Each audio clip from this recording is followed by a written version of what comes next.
Hey, what's good, YouTube?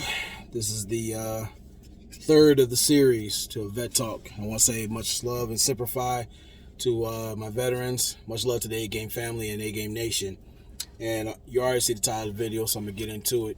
Now, on your way out, with you being, got your DD-214 and everything like that, do understand you're leaving one military theater to a completely different, which is the civilian theater. And that's a whole different situation. Thing is, most of us don't have the cover of the military to keep us on point. That's why we stress the 10 life values and the SOS and the 4 T's: time, toil, trouble, and threat. Because all these things are exacerbated knowing that once you check out your unit and you're back in the civilian lifestyle, you're a whole different animal. Now, the thing is, you got to be very intuitive and aware of your situations. Situational awareness, I cannot stress enough.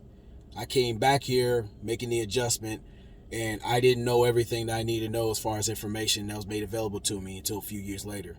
So I'm extending this courtesy to my peers who are getting out or already out. Thing is, if you're a homeless veteran, which I get, some of us have left the better part of us in the battlefield, or circumstances financially or what have you has put us out there, because I've experienced this myself. Make it a point to check into the commissary. That's something that'll help you best you probably. They basically take you in. You gotta do an intake process. You basically have usually near a military hospital access to it, and then you go take care of your business to get right. They have programs that get you as far as employment and whatnot. You got things like voc rehab.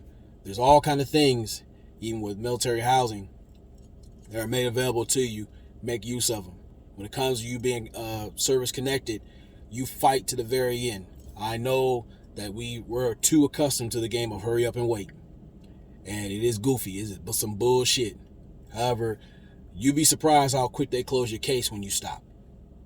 You annoy the shit out of them as far as like, look, this is this. You go to the records of information, get your paperwork, and even if you go work with the DAV, but actually if you have counselors who can help you get deal with compensation, get you on point, use them to the fullest. Vet them out first, but use them to the fullest. You got fellow veterans out here who are willing to help you out and give you solid information out here. There's too many to name out here, but again, they're out here to help fellow veterans for the strength and love of veterans.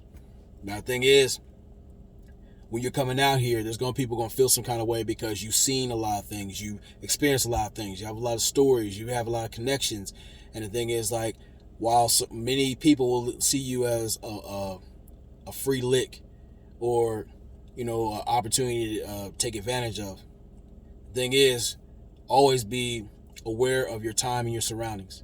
Take care of yourself more than anything. Pay yourself first. That person does not roll with you out of genuine love and respect of not just what you were doing, but what you're about. You don't need to deal with them. Now, there's some guys, you'll sit there and tell them stories, and you've been on the street light, and I've seen this too many times, where I tell them the things I've been, things I've done, or whatever, and it should trigger two things. It should get them to think like, look, I'm not living the way I'm supposed to. I need to get off my ass and go actually live a life.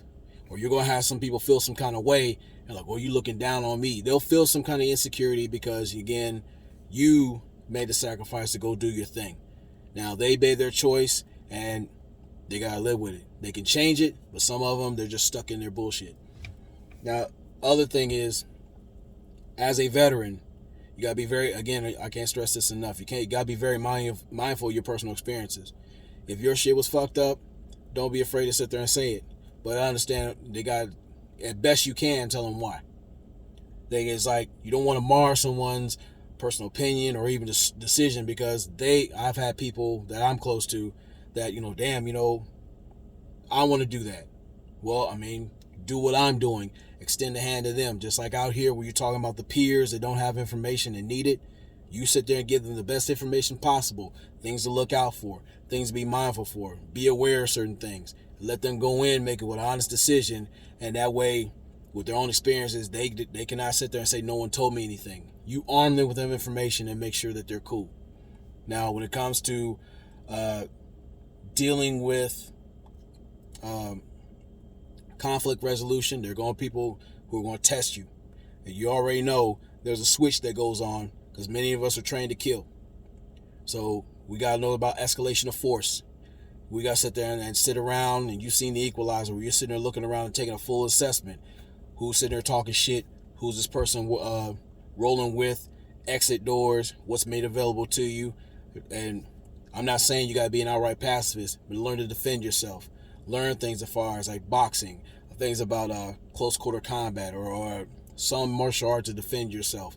Because again, you're not in the military. They taught you things to defend yourself, but some people who've been there longer, they know how to really fuck you up. But the ones who don't, always stay sharp, stay fit, keep your mental awareness on point. Your mental focus and clarity is priority. Now, granted, if you got individuals who are inebriated with all kind of spirits and whatnot, with the alcohol and whatnot, get them the help they need, or yourself. Thing is, you need to be clear and focused out here because they will see you as a target. Because now you're an army of one, literally. Unless you got people you're cool with, you're able to sit there and like work things out till they get you, help you on your feet as far as the job, whatnot. That's where the networking connections come into play.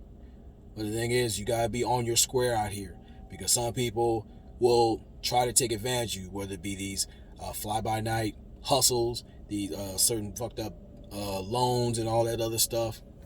Get it to a point where you save your money and take care of yourself. Consult the 10 life values and see what you need to work on. That's what I'm saying as a military veteran. That's why this sits home to me, because this is what helps.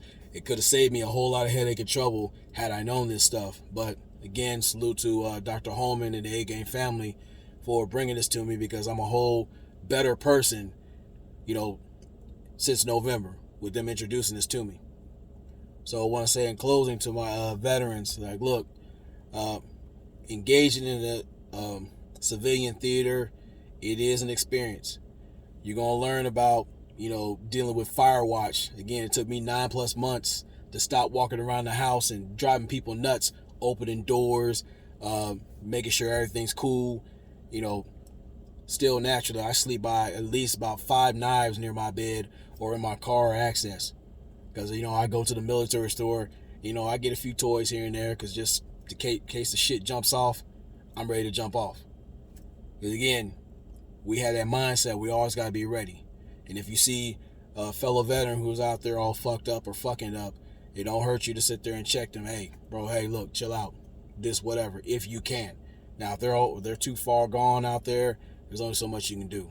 But my thing is, if you got a fellow soldier out there who's jacked up, at best, if they're about something, you give them a chance. Don't leave them behind. Now, if they're fucked up like to the point where fuck you, all right, cool. Now, I'm not saying you're trying to be a hero to anybody, but if you know that person, go trust your gut instinct. If you already know that they've been through the ringer or seen something or in some things that you used to be in, it doesn't hurt to sit there and look out your fellow soldiers. So again, we're out here in the military. We learn how to be effective leaders. Now this applies out here in the civilian world, especially now that you got many hidden and overt threats out here amongst us as men. So again, don't be a tender dick out here, fellas. This is us being on point. Now that you're out here in this battlefield, I want my fellow soldiers to win. So it's always been said, it's better to be a warrior in the garden rather than be a gardener in the middle of a battlefield. So with that, Semper Fi, never allow your comfort zone to become me coffin. And just let me know what you guys think as far as like questions, comments, concerns. You can hit me up in the comment section right here, or you hit me at genuinearticle75@gmail.com. We can sit here and chop it up. That's what this place is for. So that way we can, get our issues forward and address these things in a constructive manner.